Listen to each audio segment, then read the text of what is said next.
तर मुख्यमंत्री माझी लाडकी बहीण योजनेच्या पात्र महिलांसाठी एक मोठी अपडेट समोर आलेली आहे। 24व्या हप्त्याच्या वितरणासंदर्भात बऱ्याचशा बातम्या ह्या प्रसार माध्यमांवर व्हायरल होत आहे की 24वा हप्ता कधी आणि कुणाला मिळणार।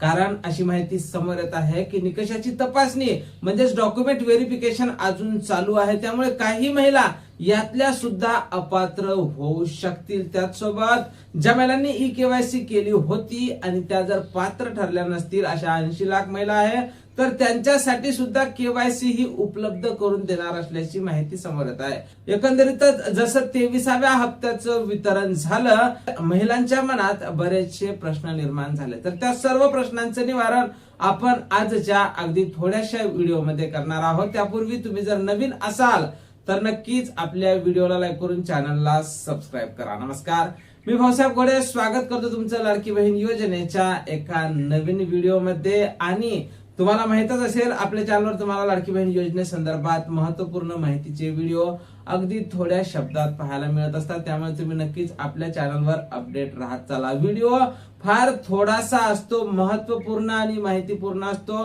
व्हिडिओला तुम्ही स्किप करता, त्यामुळे तुम्हाला व्हिडिओतली संपूर्ण माहिती ही लक्षात येत नाही, समजत नाही, त्यामुळे व्हिडिओ पूर्ण पाहत चला। तर मग तुमचा जास्त वेळ न घेता आपण डायरेक्ट व्हिडिओला सुरुवात करूया। तर सर्वात महत्वाचा आणि मोठा मुद्दा आहे 24व्या हप्त्याचं वितरण कधी होणार, कसं होणार आणि यासाठी कोण महिला पात्र असतील। तर त्या अगोदर आपण ही माहिती जाणून घेऊया की या हप्त्यासाठी कोण महिला पात्र असतील। तर सर्वात महत्वाचा मुद्दा आहे की या हप्त्याला सुद्धा काही महिला ह्या अपात्र होणार असल्याची माहिती ही सध्या तरी समोर येत आहे। म्हणजेच डॉक्युमेंट व्हेरिफिकेशन हे सध्या अजूनही चालू आहे। नाहीतर काही महिलांना असं वाटल की 21, 22 आणि 23 म्हणजेच मार्च, एप्रिल आणि मे हे 3 हप्ते मिळाले म्हणजे आपण समोरच्या हप्त्यासाठी कायम पात्र आहोत। पण लाडक्या ताईंनो, तसं काहीही दिसून येत नाही, कारण निकषाची तपासणी ही अजून चालू असल्याची माहिती समोर येत आहे। आणि यात अपात्रतेचं सर्वात महत्वाचं कारण आहे इन्कम टॅक्स। आयकर विभागाकडून तुम्हाला अपात्र जास्तीत जास्त महिलांना करण्यात येत आहे। तुम्ही एकदा जरी आयकर भरला असेल तर तुम्हाला अपात्र करण्यात येत आहे। त्याचसोबत आजकाल 4 चाकी वाहन जास्तीत जास्त महिलांच्या घरी असते, ते मालवाहक असो किंवा अन्य कुठलंही वाहन असो। 4 चाकी वाहन जर तुमच्या कुटुंबात असेल तर तुम्हाला निश्चितच या योजनेतून आता वगळण्यात येत आहे। जरी केवायसी तुम्ही केली असेल किंवा तुम्ही जर यानंतर सुद्धा केवायसी सुरू केल्याच्या नंतर जरी तुम्ही केवायसी कराल तरी सुद्धा तुम्हाला अपात्र करण्यात येणार आहे। त्यासोबत काही महिलांचं उत्पन्न हे 2.5 लाखांपेक्षा जास्त आहेत। एका कुटुंबात 2 पेक्षा जास्त महिलांनी लाभ घेतला असल्याची सुद्धा माहिती समोर आलेली आहे। म्हणजेच एका कुटुंबात एक विवाहित आणि एक अविवाहित अशा 2 महिला पाहिजे होत्या।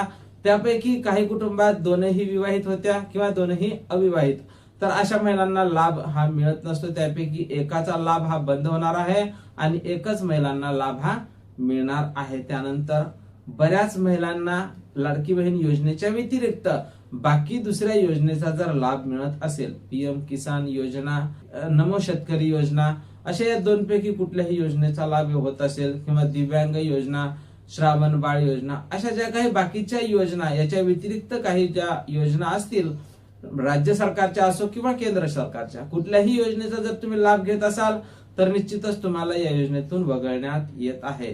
पीएम किसान योजना वाल्या ज्या महिला असतील त्यांना दरमहा 500 रुपये देत असल्याची बातमी ही समोर येत आहे। त्यामुळे त्यांना अपात्र झालं असं म्हणता येणार नाही। पीएम किसान योजना, नमो शेतकरी योजनेचे तुम्हाला 1000 रुपये मिळतच असतात आणि त्यात 500 रुपये लाडकी बहीण योजनेचे म्हणजे दरमहा तुम्हाला 1500 रुपयाची भरपाई राज्य सरकार करून देतच आहे। तर अशा कारणाने बऱ्याच महिला ह्या अपात्र होताना दिसत आहेत। तर आता बऱ्याच महिला अशा आहेत की त्या पात्र असून सुद्धा त्यांना लाभ मिळत नाही। याचं नेमकं कारण काय, तर त्यांनी केवायसी ही केलीच नव्हती किंवा चुकीची केली होती। जर चुकीची केली होती तर अशा महिलांना पुन्हा एक संधी मिळाली होती आणि त्यांनी ती केवायसी दुरुस्ती करून त्यांना लाभ सुद्धा मिळालेला होता। पण ज्या महिलांनी केवायसी काही कारणास्तव केलीच नव्हती अशा बऱ्याच महिला आहेत, लाखो महिला अशा आहेत की ज्यांनी केवायसी केली नव्हती।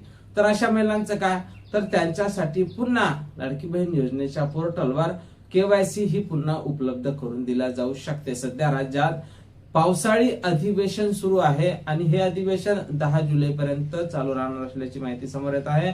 आणि या अधिवेशनात दरम्यान जेव्हा लाडकी बहीण योजनेचा मुद्दा उचलला जाईल, नक्कीच विरोधक त्यांना ई केवायसी साठी मुद्दा उचलून धरणारच आहे आणि लवकरच तुम्हाला ई केवायसी ही नवीन ई केवायसी पाहायला मिळणार आहे लाडकी बहीण योजनेच्या पोर्टलवर.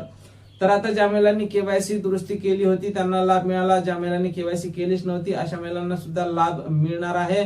म्हणजे केवायसी केल्याच्या नंतर पण तुम्ही जर पात्र असाल, आपण अर्ज करते वेळेस जे निकष वाचले होते, हमी पत्र जे आपण पाहिलं होतं त्यात कोणी आमदार नसायला पाहिजे, तुमच्या कुटुंबात कोणी खासदार नसायला पाहिजे, कोणी इन्कम टॅक्स भरणार नसला पाहिजे, तुमचं उत्पन्न हे 2.5 लाखांपेक्षा कमी असलं पाहिजे, तुमच्या कुटुंबात कोणी सरकारी नोकरी निवृत्ती वेतन घेणारा नसला पाहिजे. अशा ज्या काही बाबी असतील या बाबींमध्ये आपण राईट असं ट्रिक मार्क करून दिलं होतं.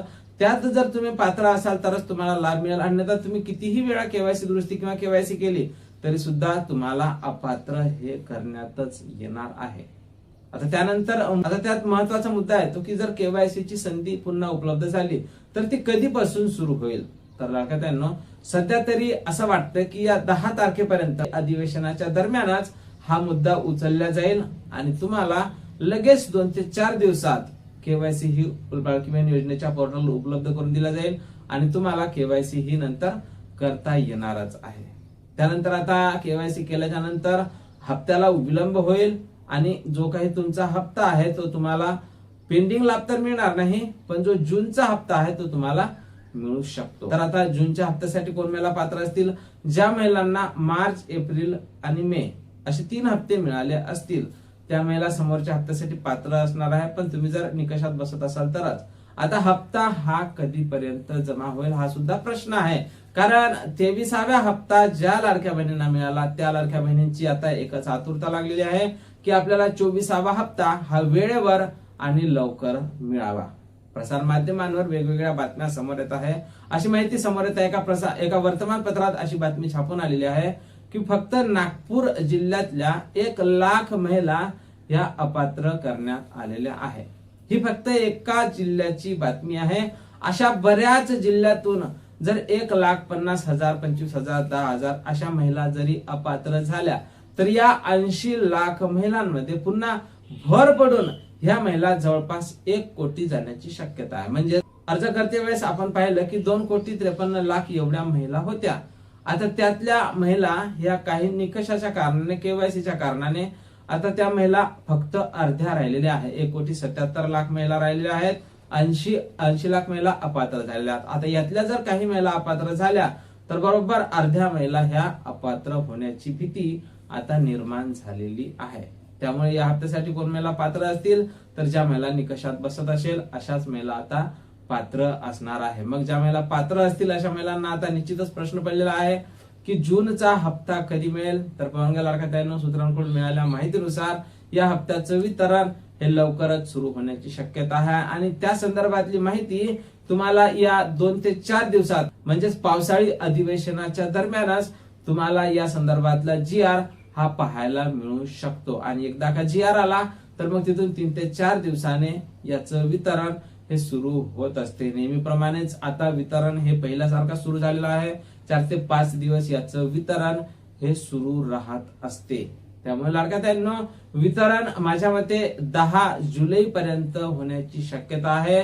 सध्या जून महिन्याचा शेवटचा आठवडाच सुरू आहे आणि या आठवड्यात या 2-4 दिवसात जर हप्ते वितरणाचा GR निघाला तर वितरणासंदर्भात घोषणा राज्याच्या महिला बालकल्याण मंत्री आदित्य तटकरे हे आपल्या सोशल मीडिया अकाउंटवर घोषणा करतीलच आणि वितरणाला सुरुवात होणार. आणि नेहमीप्रमाणे तुम्हाला माहितच आहे की आता पहिल्या दिवशी 20 ते 30% वितरण होते, त्यामुळे त्यानंतर दुसऱ्या दिवशी 20-30% वितरण होते. वितरण हे 5 दिवस आता चालू राहत असते. त्यामुळे ज्या महिला पात्र असतील त्यांना अखेरच्या दिवसापर्यंत वितरण हे सुरू राहणार आहे. मागच्या वेळेस आपण जसं पाहिलं 15 तारखेला वितरण सुरू झालं, पण वितरण हे 20 तारखेपर्यंत हळूहळू सुरू राहिलेलं होतं आणि शेवटच्या क्षणापर्यंत 20 तारखेपर्यंत ज्या महिला पात्र असतील त्यांना कंप्लीट वितरण झालेलं आहे. आणि यावेळेस सुद्धा तसंच वितरण होण्याची शक्यता ही वर्तवल्या जात आहे. म्हणजे एकूणच यावेळेसचं जे वितरण आहे ते 10 तारखेपर्यंत होण्याची शक्यता आहे. आम्ही वरिष्ठांकडून या संदर्भात वारंवार माहिती घेण्याचा प्रयत्न करतच आहोत.